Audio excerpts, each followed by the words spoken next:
Hey everyone, I'm Kara with the Barn Church and Ministries here in Southwest Michigan. Of course, thanks for watching this week's episode of Reload.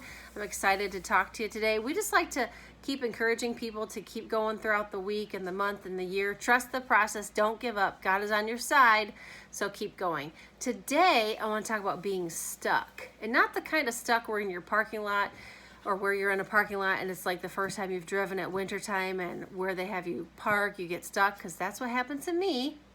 So make sure you help your kids practice driving. It's very important. But kind of like the stuck, kind of feeling stagnant in God's plan and your own growth. So first of all, God doesn't leave you where you are. So if you are stuck, it is not Him. If you're repeating the same patterns over and over again that you've always had and things are not changing inside of you, it is not Him. When we encounter Him, He changes us. And if that's as far as you've gotten, it's better than nothing, but there is more. He wants to do more changing inside of you, more things to help you overcome your past and those bends that you have that need to be straightened out.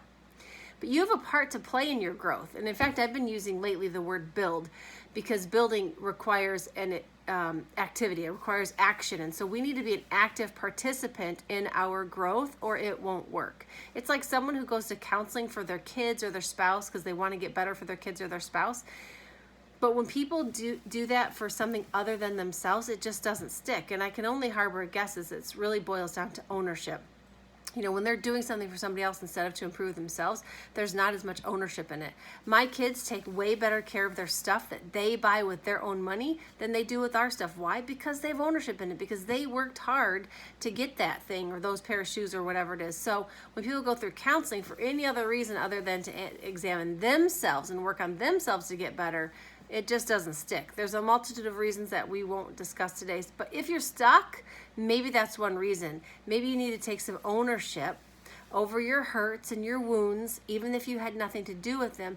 Take some ownership over them and start to do something about them for yourself, so you can get to where God wants you to be, because He has a plan for you. He created you with a purpose. But you've got to take some ownership and working on yourself to get better. And how many times do we talk about people as if God isn't right there in the room with us? Oh my gosh, too many times. I'm guilty of this myself, totally. But listen, He is right there, right next to us, right here. He's as close as the skin on our face, right? And He created everybody, and everybody has a purpose. Everybody has a value in His eyes. And so what right do we have to criticize and talk about people that He made? Because He made every person, by the way, every single person, even those people that irritate you, that you work with, even those people that are in your family that you can't stand, even those people, He created them for a purpose and a plan. We have no right to talk about them. What we need to do is look at our own selves, because we have areas that need Him too. We have areas that are not right. We have things that we do that we know we shouldn't do, and we're no better than anybody else. But I think we kind of get on this high horse sometimes and we justify, oh, I wouldn't do that, or I wouldn't do this. But talking about people and being overly critical is just wrong.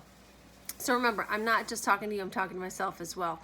And sometimes we just need to remember, some people are doing the best they can. Some people aren't doing the best they can, but a lot of people are. We don't have to judge their walk. We only have to look at our own. Sometimes people just need us to show them a better way in a culture of honor, but that's, again, another topic for a different time. So if you're stuck and you've been talking about people or being super critical or maybe gossiping about people, it really shouldn't surprise you that you're stuck, that you haven't gone any further, that you're not making any progress toward maybe the things that you think God has for you. Because He has something great for you, but you got to get unstuck. So how?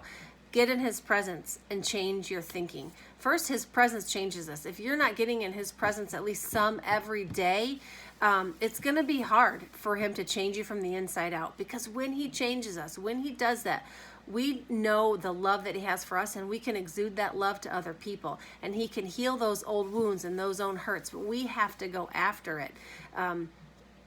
That's our responsibility. And when we know how much He loves us and how much He cares for us, we have a desire to just do good for him, and doing good for him includes being good to other people. So it just comes naturally, not out of a I better or he'll get mad, but out of a, man, he created that person, I need to love them like he loves me. Second thing, so get in his presence. He will change you. Absolutely, positively get in his presence every day, no matter what. Second thing, obviously read the word, but focus on your thoughts. Get your thoughts in the right place. Instead of letting negative thoughts run around your head all day long, let positive ones roll around in there, because people are going to irritate you. People are going to, get on your nerves. You're going to think of your own past and your own failures and all of your own mess ups. And when you find yourself concentrating on those things, that's not positive. That's negative. So remember to turn your thoughts around. Think about something good about that person, or remind yourself that you've been forgiven. Whatever it takes to turn your thoughts around, do it.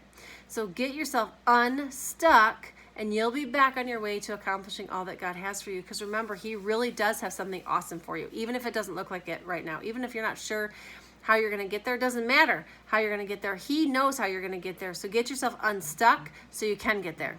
That's all I have for this week. Find us on social media, Facebook, YouTube, Instagram at The Barn Ministries, because we're here in a barn, or our website at thebarn.church. And we will see you very soon, hopefully. Have a great day.